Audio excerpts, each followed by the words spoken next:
morning and welcome back to the channel. Today we're going to do something really cool. I've got a special guest on the show today. Some of you might know him in the car scene. He's had a few builds of this one particular vehicle, and some of you might easily recognize the number plates when I say them, but we'll keep that as a surprise and you'll see a little bit later on in the show who it is. But for the moment, we're just warming the car up. We're going to head down to the car wash. We'll do an intro on who the special guest is today, and I hope you enjoy. So let's get to it.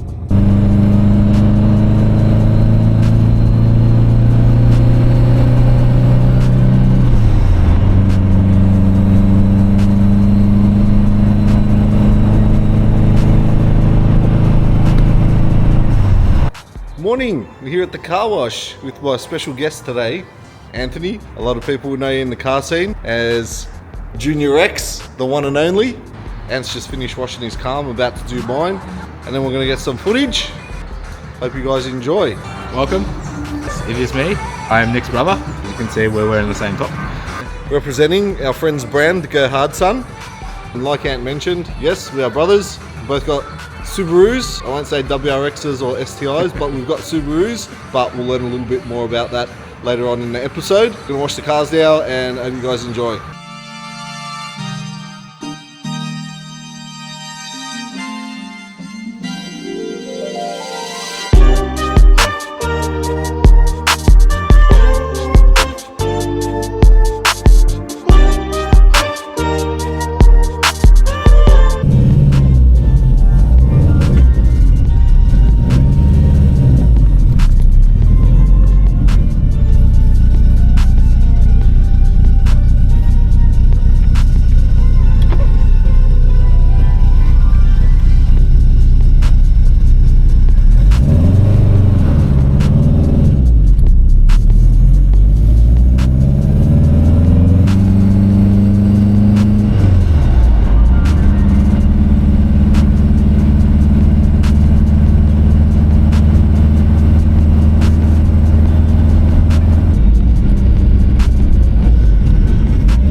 Guys, we're out here with the cars, Junior X and Rexxem, and as I mentioned before, we've got our special guest on the channel today, Junior X.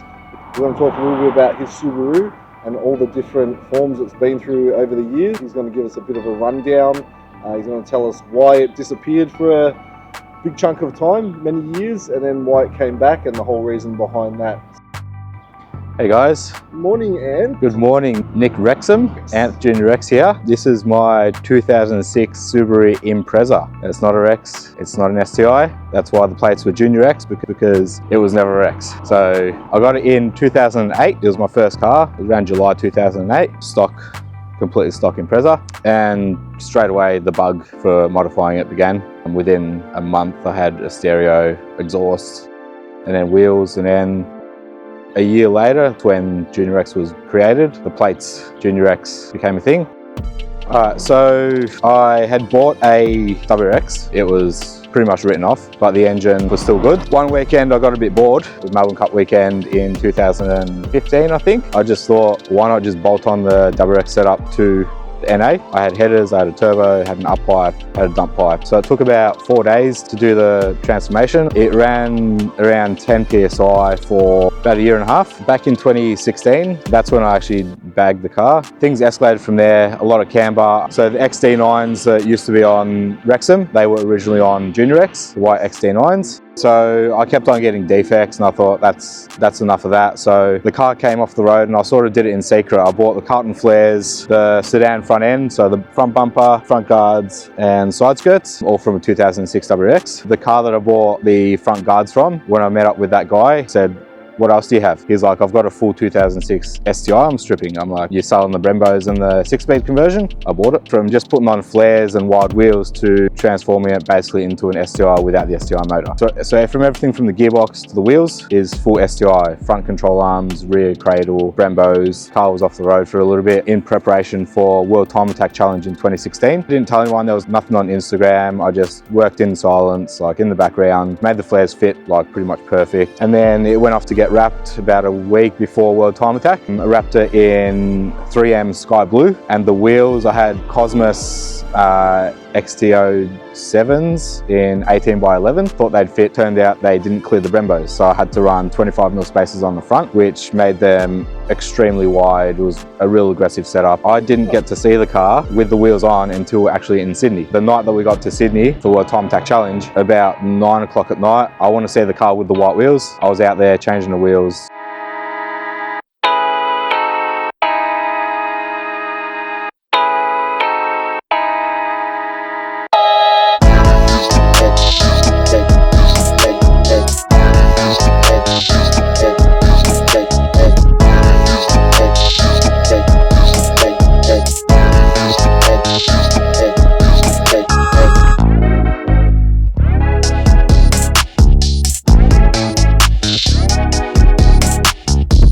So after that, as I mentioned earlier, the car was NA turbo. I did throw it on a dyno, made 106 kilowatts. Nothing huge. It was a bit better than the 78 kilowatts that came standard. Leading up to World Time Attack 2017, we were out for dinner with a couple of mates. We were having a bit of fun on the way home, and I turned the boost up a little bit just to see how much the little NA motor could handle. 18 PSI, full send. It went good for the second to third pull. Midway through third, it just said no more. And basically the piston was in the sump. Where's the piston? It was just a little ball of aluminium. I actually bent the crank on that. That became a display motor for 2-speed back in the day. World Time Attack 2017, the car wasn't there, but we still went. And then yeah, the power build commenced. So it was a 2013 STI motor. So it had Cosworth rods and pistons, it had Calford cams, 272s. It was not a full send build, but it was decent. It's running PSI headers, a Garrett GDX 35R Gen 2 turbo with a 0.8 rear housing, all V-band. The twist mount setup, dump pipe, full exhaust, all made by myself. It's got a Cosworth intake manifold, radium surge tank, single pump surge tank, ID 1700 injectors, radium fuel rails, fuel custom lines. I made everything myself. Did a rotated manifold setup, so manifold facing forward. Made my own alternator relocation kit where the aircon used to be. So after run-in period, it went and got tuned at Got It Wreck. It made 346 kilowatts at the wheels, which was a bit of a jump from the 106 kilowatts previously. So I picked it up and it was a pretty conservative tune. That was only on 24 pounds. The first pull I made in it, leaving Got It Rex, I almost turned around and went to go say, turn it down a bit. It's a bit too rowdy for me. After that, I did take it to quarter park like that. I ran a 11.9 at 124 mile per hour.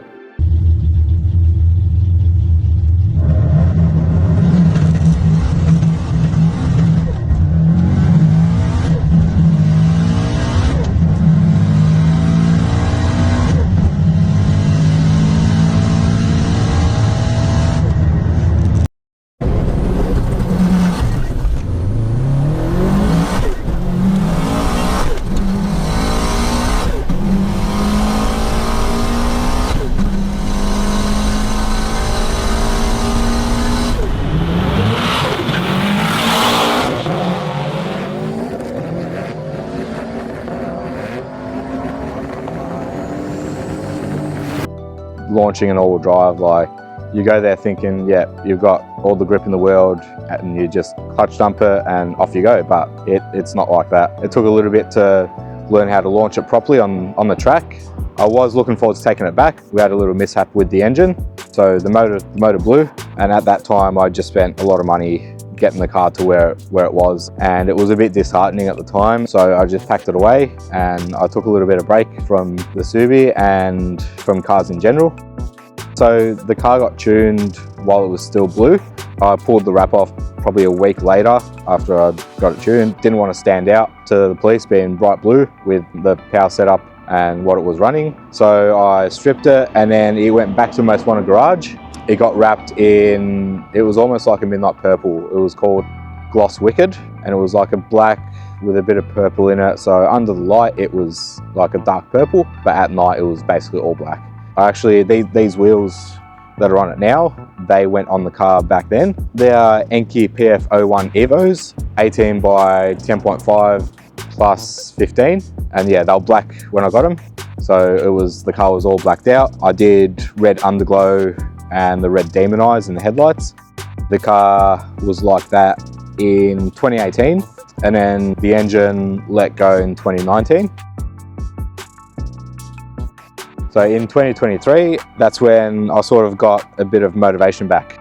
So at that time, Nick and I, we started buying Liberties to sell the gearboxes and motors and stuff for them, basically stripping them down and selling them for parts. And we came across a Liberty GT with a 2.5 turbo in it. We struck up a deal with each other and I said, I want to get the car back on the road. So that became even more motivation. Just working on the cars in general, stripping down the car, just good to be back into getting on the tools, gave me the motivation to get the car back on the road. I dropped the motor in and it basically fired up. First turn of the key, just did a bit of tinkering with the ECU just because we're running a GTX 3582 on a completely stock EJ255 from a Liberty GT. So got the car back on the road, and after 4.5 years of sitting around gathering dust, the wrap was looking a bit sad as well.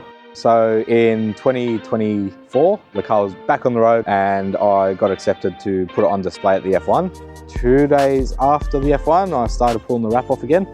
It was in preparation for something big, something exciting, and I just wanted it to be pretty much perfect. I always missed the silver with the white wheel combo. So once the wrap was pulled off, the car was obviously all mismatched. The front end was all black, the bar, the guards, the side skirts are all black, had patches everywhere. So it went into a paint prep. So I did find someone on Facebook actually. He did closed door resprays for fairly cheap, and I had seen some of his work in person and it was actually impressive. There was a bit of a rush. This was in December 2024 that I actually got the car ready. So the deadline was Feb 22nd, which was my wedding day.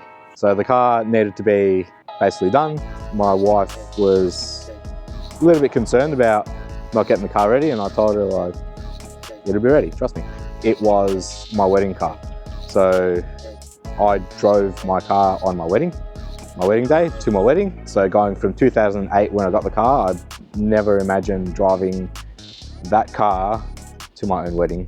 And the second wedding car was Rexxem. The two cars you see here were both my wedding cars at my wedding. So that was a pretty special moment. I reached out to our Uncle John, and said, I want you to paint wheels. He's like, yep, done.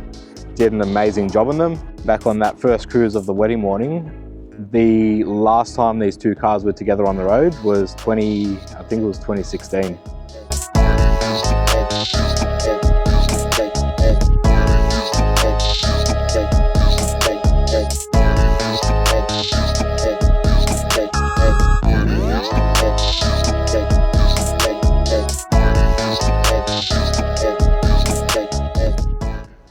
Obviously, once a bit of money gets saved up, the plan is to build another motor for it. Everything ready to go for it. So once I build a new motor, drop that in. But interior, neaten up the interior a bit more. Actually, the wing needs to get finished before November. The car's at Status Seasonal, so it's entered into Status Seasonal car show in November. So yeah, pretty much the only thing I've got to get done before then is the wing. Once I have that vision in my head, make it work. There we go, there's a rundown of Junior Rex and the iterations that Ant's done to this car. As we mentioned, he's had it from his L's all the way up to current time, drove it to his wedding. It's had many iterations and many forms along the way, and it's one of the formidable wagons, not only in Melbourne but probably in Australia, you know. So it's a very unique build, and it's put a lot of blood, sweat and tears into it. He's turned all the wrenches himself. It's a testament to his craftsmanship and his dedication, what he's done with the vehicle. He's transformed it from a humble little NA into the beast that you see before us today. So.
Guys, we hope you enjoyed the episode, and we'll have some more fun things coming on the channel soon for Rexxem and Friends, and this is the first of a little series that I'm going to throw together. Until then, guys, I just want to say thanks for watching and peace out. Ooh.